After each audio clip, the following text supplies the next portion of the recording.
friends of the family and strangers, and my family used to rape me, make me abort the babies I had. It would be hard to imagine more misery and suffering than what Teresa says she's had to endure. And us kids would be made to do things with the adults and the animals, and then a sacrifice would happen. The sacrifice, were these animal sacrifices? Animals and people.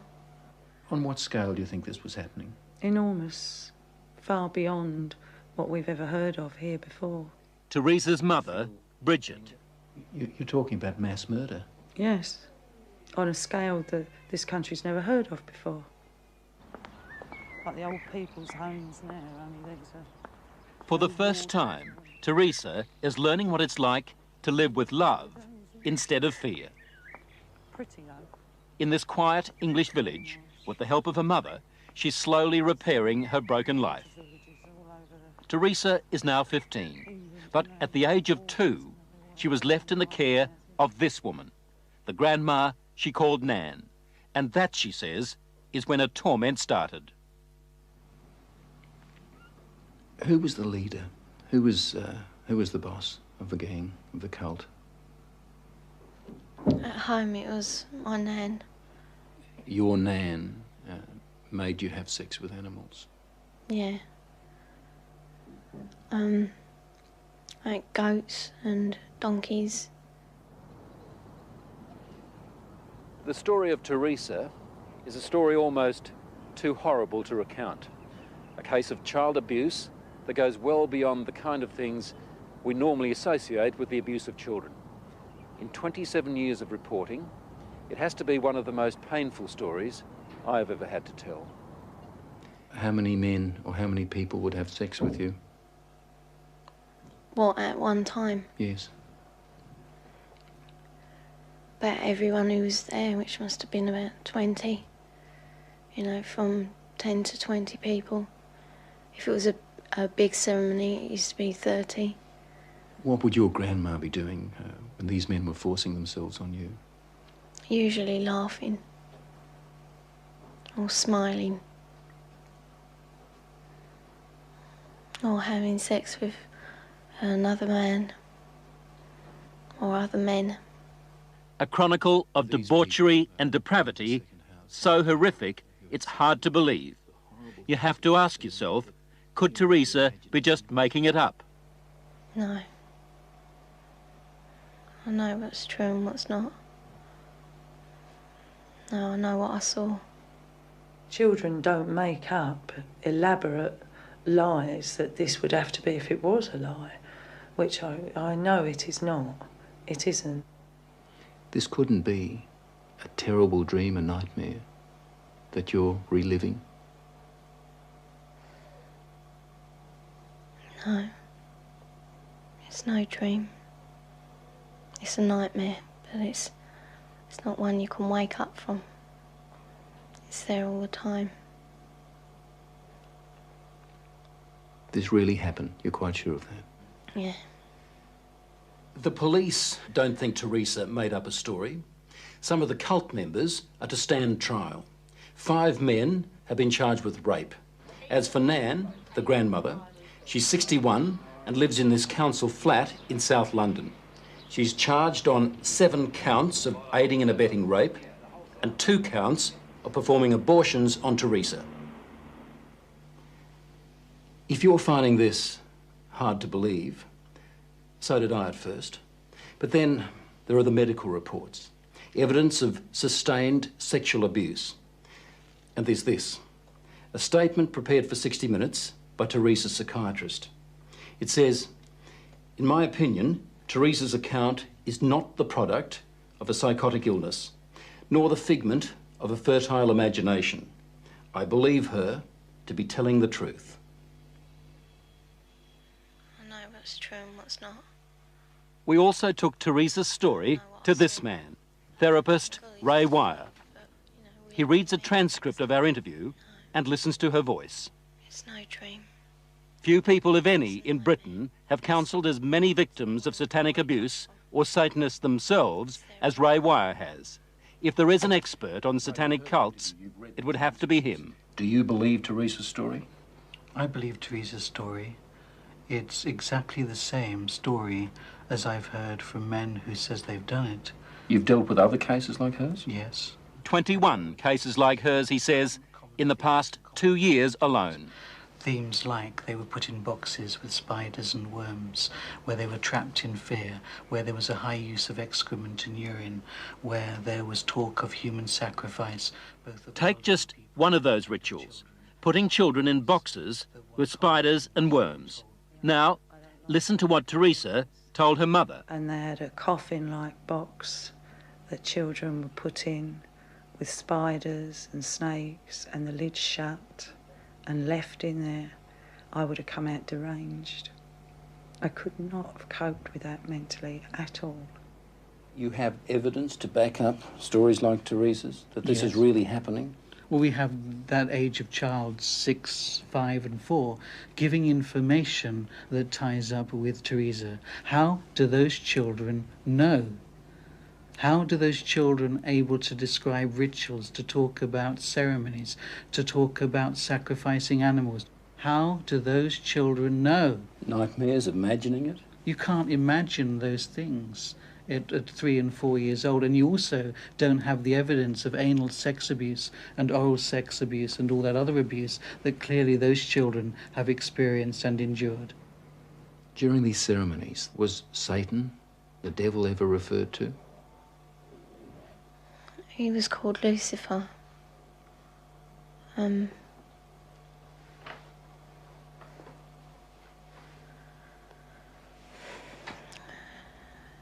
What did they say about the devil, about Lucifer?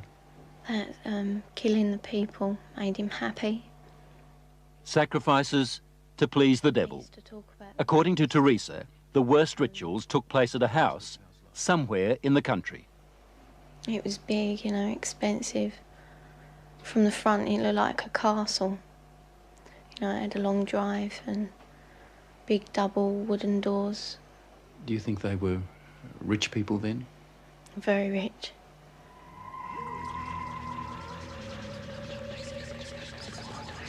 Now, where was this big house somewhere in the country? Teresa says she can't take the police there because the Satanists made sure she'd never know how to find it. Teresa was always drugged, or on a couple of occasions she says she was knocked out, so that she never fully knew the route. There was a tramp who was brought in once, you know, and he was killed. He was cut from his throat down to his stomach, and they ate him, or bits of him. They killed a man at a ceremony? Yeah. In front of you? Yeah, in front of all of us. Did the tramp, did this man fight back?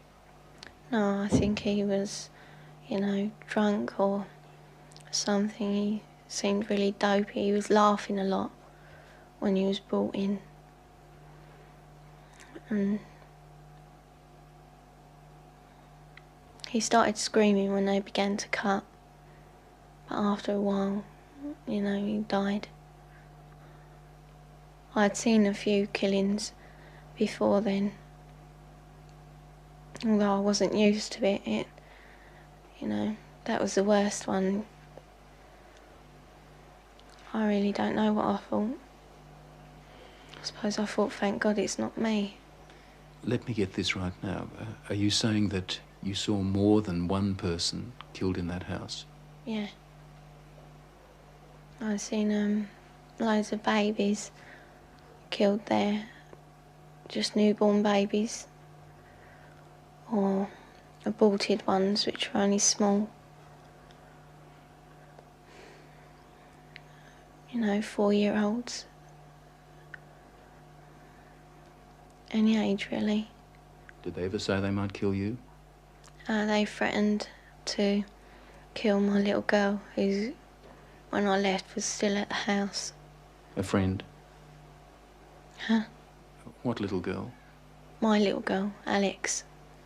She's about 4 now. You mean you had a child? Yeah. How old were you when you had that child? 11. Motherhood at the age of 11. I never talked about But it. from what Teresa told her mother, it wasn't the only pregnancy. We think about 7 or 8 times. It's hard to say. It was constantly happening from the time she was capable of being pregnant. What happened to the pregnancies, to the babies? They were aborted by my nan or by one of the doctors at the house. There were doctors there at that house? Yeah, there was 2, I think. Yeah, and a nurse. What would happen to the fetuses, the unborn babies? They used to be taken away most of the time, and one time the baby was taken out of me and then killed in front of me because it was still alive.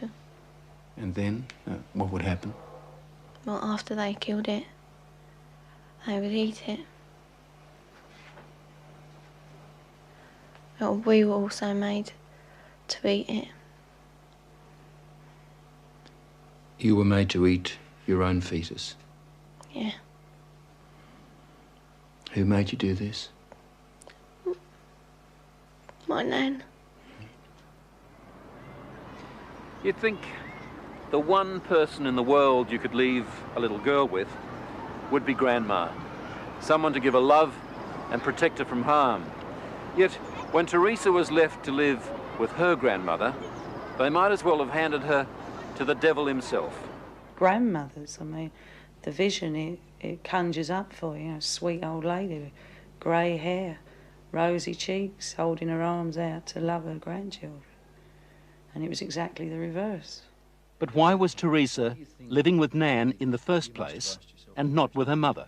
Well, when my first marriage broke up, I took the children with me and couldn't cope. So I gave them to their father, who in turn moved to his mother's. And To when Nan's place? Yeah. And when he left the Nan's place, he left the children there. How do you feel now towards her grandma and the other people who did all those things to your daughter? They disgust me.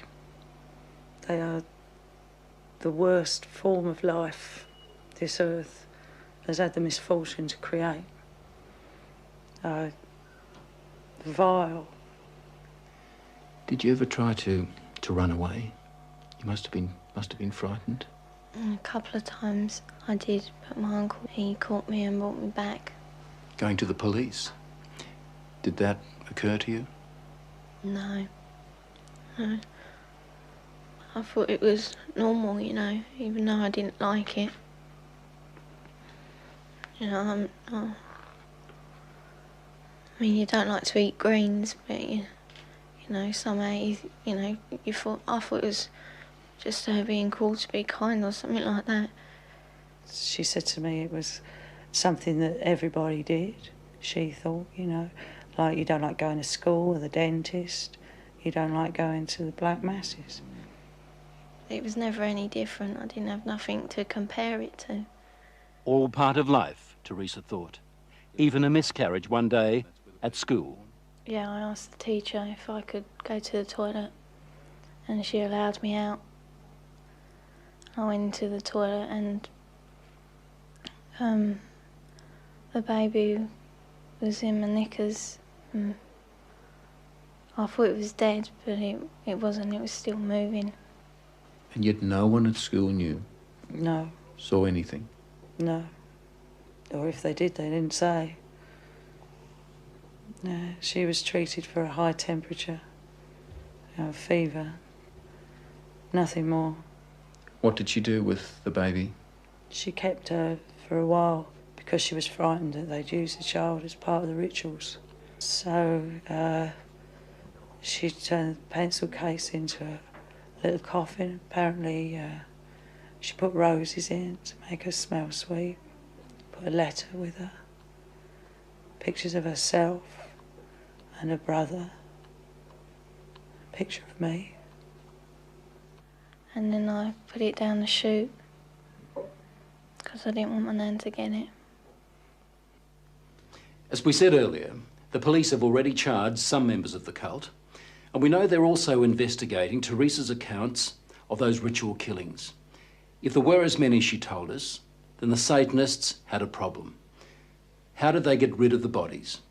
They had a tub, pretty big, I don't know. A very big tub, and they used to put the bodies and bones in there. And it used to go like, fizzy and that. And then there was nothing left. Well, there didn't seem to be, but when they cleared it out, there used to be a sludge at the bottom. Teresa's story, her account, doesn't really surprise you. It doesn't surprise me in the light of satanic abuse, no. Do you get frustrated with people who just won't accept that these things do happen? Yes, because I've worked with murderers in prisons for years. Not that long ago, a boy was found in a forest in southern England without a head. We have no doubts that men can do that. And yet when we start talking about men within Satanism who actually believe in evil and it's the right to express evil, we suddenly have a doubt. As I was leaving Teresa's place, she handed me this note. It's addressed to the film crew. She says, "Thanks for bothering to help kids like me. I hope it helps." On the other side, there's a poem Teresa made up while she was staying at Nan's place. She calls it Nothing Left. Nothing left. I would scream, but there is no voice left. I would cry, but there are no tears left. I'd fight, but there is no strength left. That was just part of our investigation of Satanism in Britain. We're also gathering evidence about the activities of such cults here in Australia. He was called Lucifer. What did they say about the devil? That killing the people made him happy. Do you dismiss that as a child's fantasy, or do you take it seriously? Well, as a policeman and as a father, I obviously take it very seriously. Very seriously indeed. Crime Intelligence Officer, Sergeant Alan Barwick. Do you believe Teresa? Yes, I do. What would happen to the fetuses, the unborn babies? They used to be taken away most of the time, and one time baby was taken out of me and then killed in front of me because it was still alive. And then? They would eat it.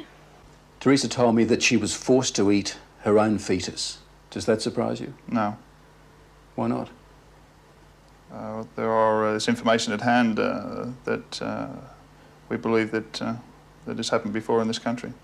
What Teresa had to endure is bad enough, but it's far from being an isolated case. We found strong evidence that scores of children in Britain are victims of these satanic rituals. But what is the attraction of these cults, and how are people lured into them?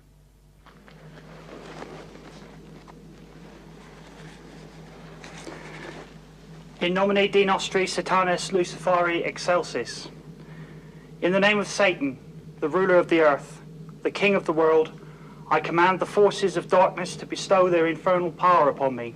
David Austin is rare among Satanists. He will actually talk about some of their ceremonies. He denies taking part in child abuse himself, but he's sure some others do. There are people that are using the occult, are claiming to be Satanists, and that they are abusing children. We know it. No sex with children in his cult, says David Austin. But he confirms that sex is a part of some of their ceremonies. Some of our rites are sexually orientated, and again, we have to take into the fact that we do take, in some rites, a bisexual approach to some of our actions. I also witnessed a 9-day-old baby being slaughtered for human sacrifice. Audrey Harper. She spent 5 years in a satanic cult before she escaped. Why did they kill that baby? Why sacrifice a child? Satan likes pure sacrifice, and human sacrifice is better than animal sacrifice, so they are pleasing the master.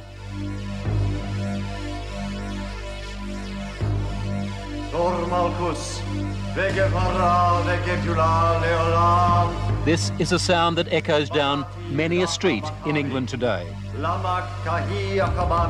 It's not Satanism, but for some, it has been a stepping stone to devil worship.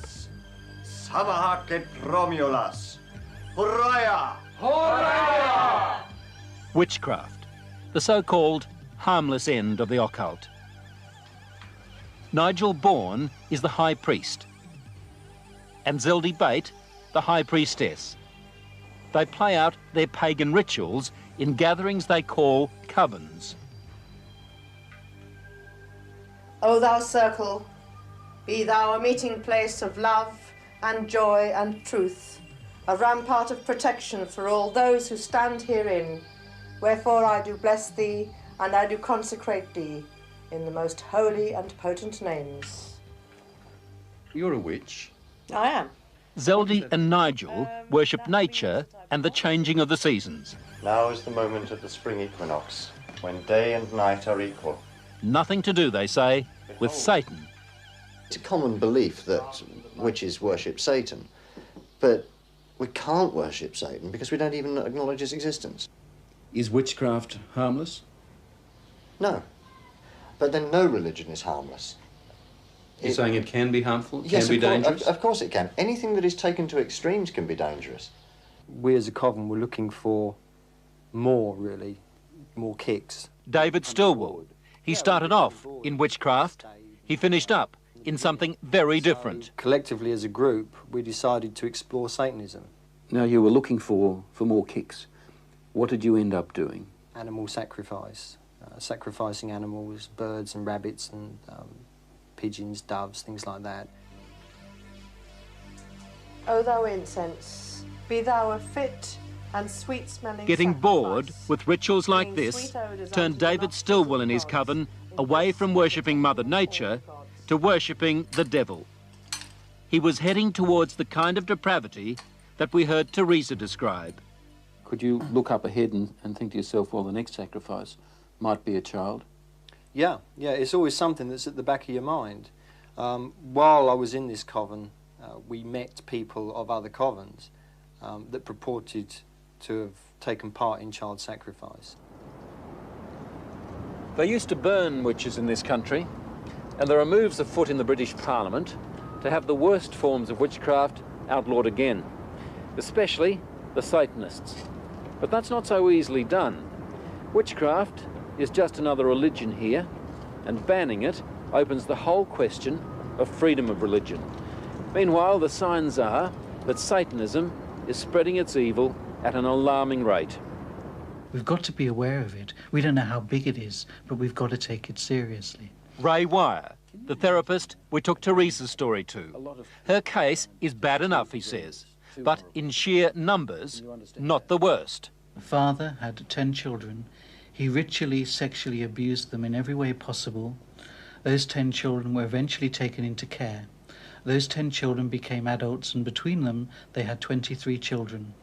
Subsequently, the grandfather, those 10 adults and now the 23 children were all involved in ritual abuse, and grandfather and those 10 adults sexually abused those children in every way possible in a satanic way.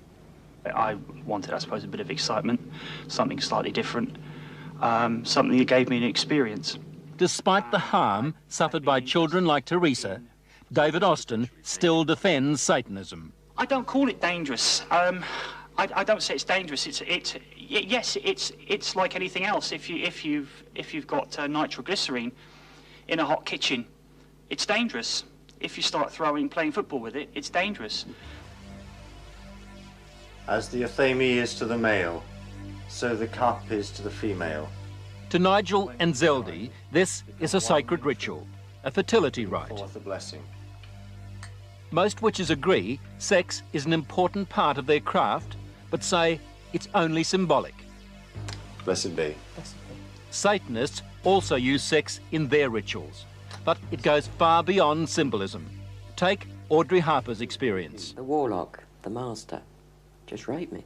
He's the high priest of the coven. Married to the devil, is that what it meant? That type of thing. Yes, only, you know, there's no ceremony. But the act of unity completes my initiation ceremony. I now belong mind, body and soul to Satan. Married to the devil. A consistent pattern, it seems. Audrey when she was 22, Teresa when she was a little girl. They used to marry the kids to Lucifer.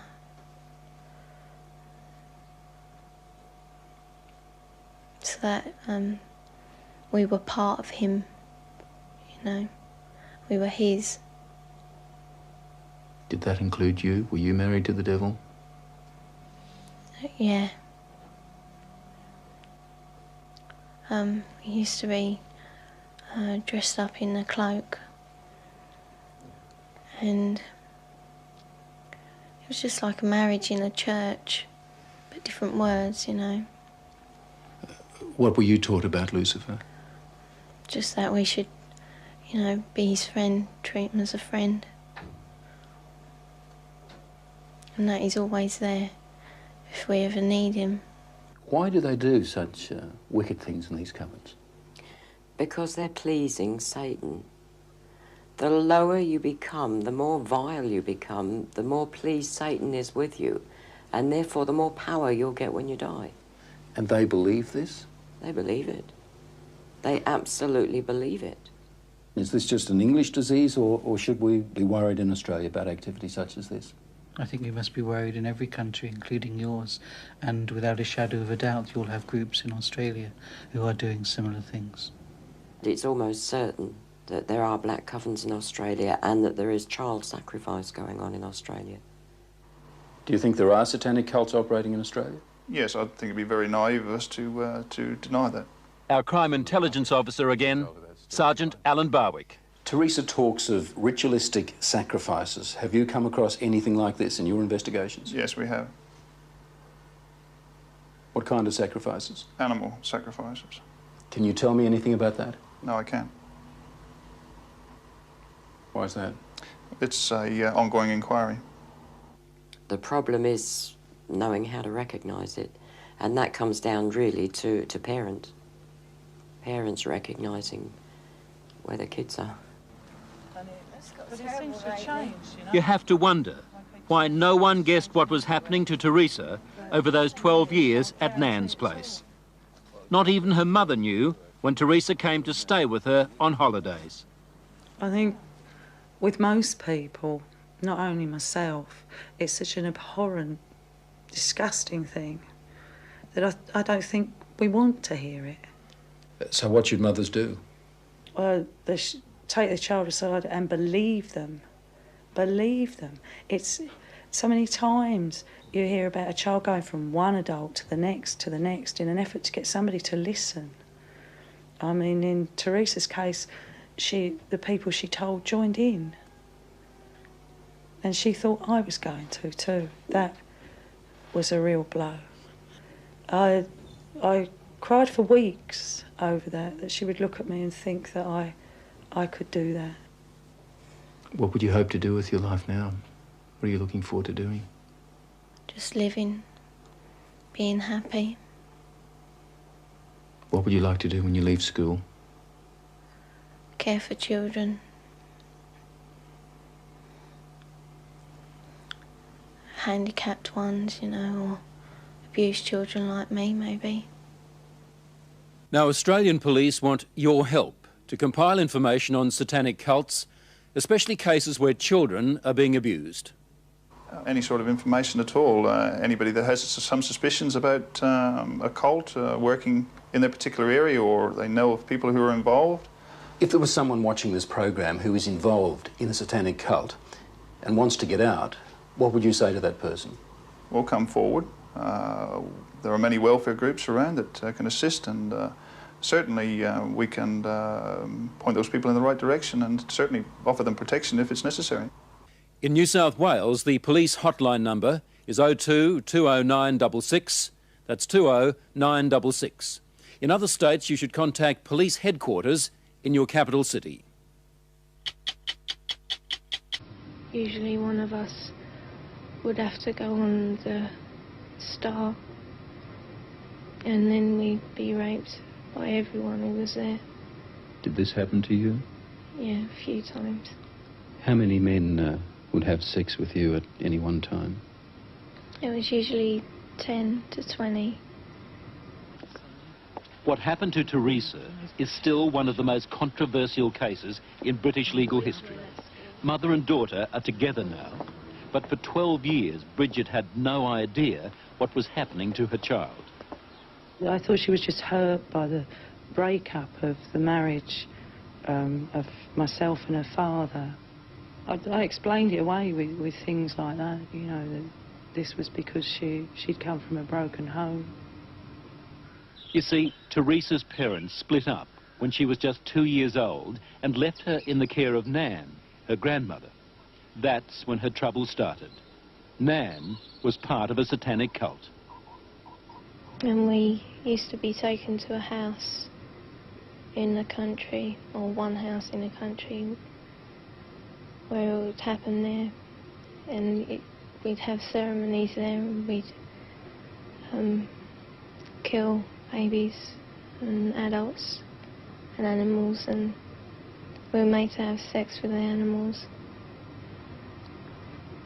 We were raped by my uncles and aunts and friends of the family. Now, when you say we, you and other kids?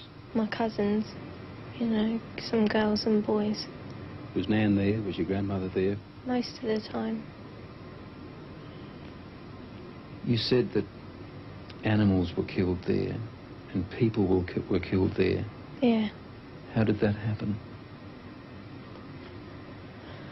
To begin with, it was only animals. You know, I can remember them being brought in and cut down the middle and opened up. It was usually in the Star on the table. We had a big table. When the people were brought in, it was the same sort of thing. It was just, you know, a lot worse.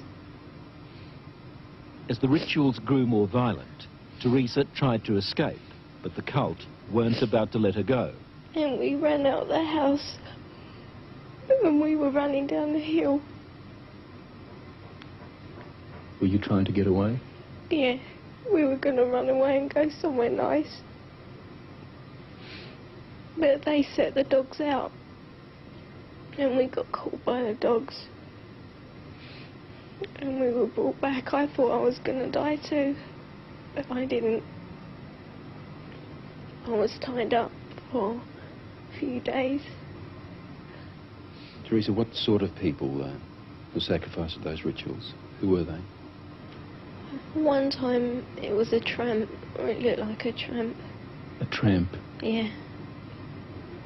He was brought in, and he was, you know, laughing, and he didn't seem to be there, you know, or was sleepy. And they laid him on the thing, and they cut him from his neck right down, and he screamed a bit, and then you know, it just stopped, died out, and he died, and they ate his insides. The people there ate parts of the tramp? All of us did. Was that... Did you understand why they ate him after they killed him? They said it was for Lucifer. And they said it made him happy. Was your Nan there? Was Grandma there during the sacrifices? Usually. What was she doing when this went on? I was usually looking at what was happening. But if I turned around at her, she would be smiling or laughing or chanting if they were chanting. Did Nan take part in the ceremonies? Yeah. According to Teresa, hundreds of babies were sacrificed by the cult. Not just other people's babies, but her own as well. By the age of 11, she'd already become a mother. How many times did you become pregnant? 7. 7 times. The babies were aborted, were they? Yeah. Where were the abortions carried out? At my nan's or at the house. Who would perform the abortions? At our house, it was my nan. And at the bigger house, it was the doctors there. Doctors were part of those ceremonies too, were they? Yeah. Would anything else be done with those fetuses? They were eaten. I beg your pardon? They were eaten. We were made to eat them, and everyone would have a piece.